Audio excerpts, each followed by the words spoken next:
On est en janvier et c'est Noël avant l'heure. Et si vous avez cliqué sur cette vidéo, vous savez déjà pourquoi. Au moment où je tourne cette vidéo, on est le 24 janvier 2020 et c'est demain la date officielle de la sortie de la Madbox Polar Pro Basecamp. J'ai précommandé et j'ai eu la chance de la recevoir la veille de la sortie. Tant bien parce que ça fait juste des mois que j'attendais de l'avoir ce paquet.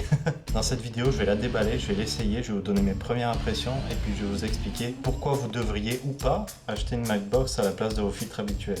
Salut à tous, je m'appelle Vincent et j'ai le plaisir de vous partager sur ma chaîne YouTube ma passion pour la vidéo, la photo et les nouvelles technologies. Si vous voulez en apprendre plus autour de ces sujets, abonnez-vous à ma chaîne juste en dessous de sa vidéo, comme ça vous serez notifié de mes prochaines mises en ligne. Polar Pro, c'est une marque qui s'est fait une place de choix sur le marché des filtres photo. Alors c'est sûr que leurs produits sont pas peu chers, mais d'un autre côté, il n'y a absolument rien à redire en termes de qualité sur ce qu'ils proposent à la vente. Ils sont surtout réputés pour leurs filtres ND et leurs polarisants qui ont une qualité et une finition juste impeccable.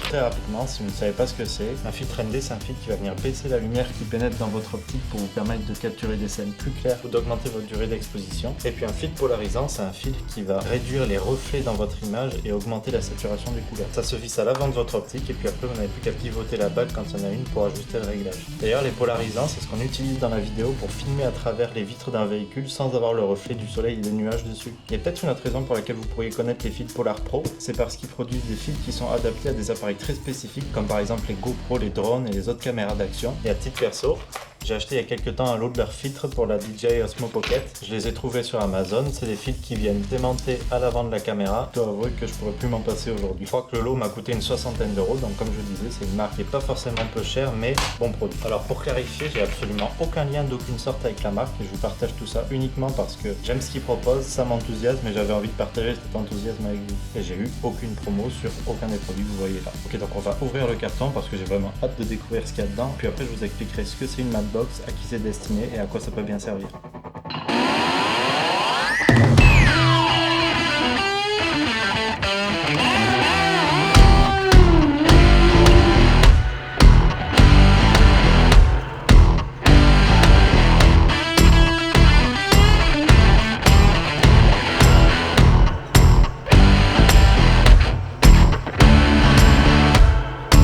Donc comme vous pouvez le voir, une Madbox, c'est un boîtier qui vient étendre l'optique de votre caméra ou de votre appareil photo, exactement comme vous le feriez avec des filtres vissables, sauf que là, c'est un système complètement indépendant. Sa fonction première, qu'il y ait un filtre ou pas, c'est de bloquer les lumières incidentes indésirables, comme la lumière directe du soleil ou les reflets sur les côtés, qui pourraient pénétrer dans votre optique et causer des reflets ou des éclats sur votre vidéo ou votre photo, grâce à ce panneau orientable. Qu'on soit clair, vous n'êtes pas obligé d'acheter une Madbox, il n'y a pas besoin d'utiliser un panneau comme celui-là pour bloquer la lumière, il y a même des situations dans lesquelles la lumière indésirable, ça vient rajouter un effet de style à votre image. Ceci dit, il y a plein de situations, notamment la vidéo en extérieur, où on va chercher à maîtriser la lumière qui pénètre dans la caméra pour avoir l'image la plus propre possible et contrôlée. L'autre fonction d'une Madbox, c'est de pouvoir installer un ou plusieurs filtres à l'avant de votre caméra. Alors vous allez me dire rien de foufou, c'est vrai que c'est quelque chose qu'on peut faire en les vissant au bout de l'optique, par contre c'est la manière dont c'est réalisé par une Madbox qui est intéressante. En fait, avec l'équipement professionnel, tout est pensé pour que dans une situation de production de contenu, absolument rien ne vienne entraver la productivité des personnes qui vont interagir avec les équipements et tout doit être pensé et optimisé au millimètre. Typiquement, dans un usage classique, on devrait prendre le filtre polarisant, le visser au filtre ND, visser le tout sur la caméra. Et si on veut changer de filtre ou d'optique, il faut dévisser, interchanger, revisser. C'est une perte de temps assez conséquente. Avec la Madbox, pas besoin de s'embêter à faire tout ça.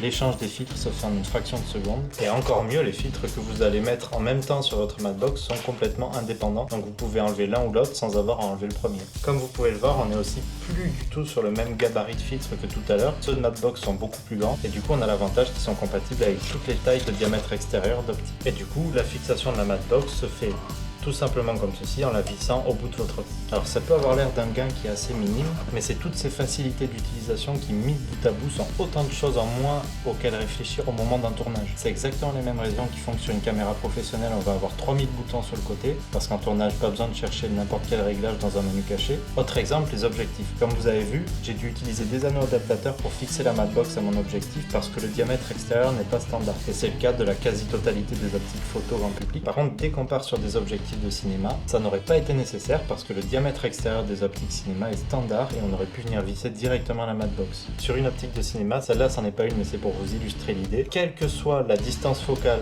l'ouverture, le niveau de zoom, toutes les optiques vont avoir la même longueur, le même diamètre extérieur et le même espacement entre les roues qui permettent de faire le focus, le zoom et l'ouverture de l'optique. C'est exactement les mêmes raisons, c'est pour des raisons de praticité. Quand on veut changer d'optique, on n'a qu'à enlever les accessoires, enlever l'optique, changer d'optique, reclipser des accessoires et on est reparti pour un nouveau plan. Du coup, pour en revenir à la Madbox, on a la capacité de changer d'objectif et de les ajuster en une fraction de seconde, là où il nous aurait fallu quelques minutes avec des filtres traditionnels. Ok, on revient à la Basecamp. C'est une Madbox qui a plein d'avantages et aussi, selon moi, quelques défauts. Tout est calculé au millimètre, elle est super fine, elle est légère, les matériaux sont bien choisis et la sacoche de transport d'une taille très modeste permet de la transporter vraiment partout en tournage. En termes de tarifs, elle est beaucoup plus accessible que des Madbox équivalentes sur le marché. Ici, on est à 300$ pour le cœur seul ou 700$ pour ce kit qui inclut le filtre polarisant, le filtre ND variable. C'est clair, c'est une somme, mais encore une fois, c'est en dessous de la moyenne et encore, je compte pas les Madbox du style Arri qui coûtent plusieurs milliers d'euros, donc plus cher que toutes mes caméras réunies. Et encore, les Madbox Arri n'incluent aucun filtre au prix que je viens de vous donner là. J'ai vraiment du mal à y croire, mais bon, enfin. Même si on revient sur du grand public, si on part sur un grand ND, un grand polariseur avec un grand diamètre extérieur pour être compatible avec toutes les caméras, plus des anneaux d'adaptation comme j'ai utilisé là pour s'adapter à vos objectifs, on est déjà aussi sur un sacrément beau budget. Avec la Basecamp, c'est possible de composer son propre kit en choisissant son cœur, ses objectifs, ses niveaux de réduction de lumière, ça je trouve ça plutôt pas mal aussi. Et moi de mon côté, je suis parti sur un bundle parce que c'était plus pratique et puis au final tous les éléments qui étaient inclus dedans me convenaient, donc c'était parfait. Ce qui est sympa avec ce bundle, c'est qu'on vous met un filtre polarisant et un ND et qu'en mettant les deux à la fois dans la caméra, vous pouvez faire pivoter le ND pour transformer votre filtre ND en filtre variable ND. Ici, on est entre 2 et 5 stops de lumière en moins. La principale limite de la Basecamp, selon moi, c'est le fait que même si les filtres sont de qualité et robustes, on est sur des filtres qui ont un format propriétaire. C'est pas des filtres standards. Ce qui veut dire qu'à l'heure actuelle, si vous le perdez ou vous l'abîmez, vous êtes obligé d'en racheter un de chez Polar Pro. Ça change rien au fait que c'est des filtres d'une super qualité, qui ont un super rapport qualité-prix. Mais je trouve qu'en tant que consommateur, c'est important de pouvoir avoir le choix et ici, on l'a pas vraiment pour l'instant. Pour autant, ma première impression, j'ai vraiment une impression de qualité, de robustesse. J'aime bien les matériaux, je trouve ça super léger. J'ai hâte, je peux vous le dire, d'aller la tester sur le terrain. Par rapport à la qualité générale et à la durabilité, je pourrais vous le confirmer que dans quelques temps après l'avoir bien éprouvé. Pour l'instant, il paraît être un super investissement et un bon choix si vous voulez passer au niveau supérieur de production photo ou vidéo. D'autant qu'on n'en a pas parlé parce que c'est pas une raison pour laquelle vous devriez acheter une Madbox, mais on peut se le dire, elle a sacrément de la gueule.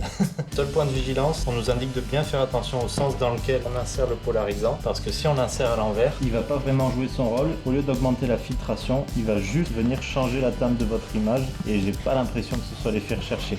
À surveiller, mais en vrai je me dis aussi que ça peut être un effet sympa à tester sur des photos, je sais pas, faudra essayer. Il ne me reste plus qu'à aller braver le froid pour aller tester tout ça dehors. J'espère que cette vidéo déballage et premières impressions vous aura été un petit peu utile quand même. Si jamais vous avez des remarques ou des questions, n'hésitez pas à me les poster en commentaire, je me ferai un plaisir d'y répondre. En attendant, bonne journée à tous et puis nous on se retrouve dans une prochaine.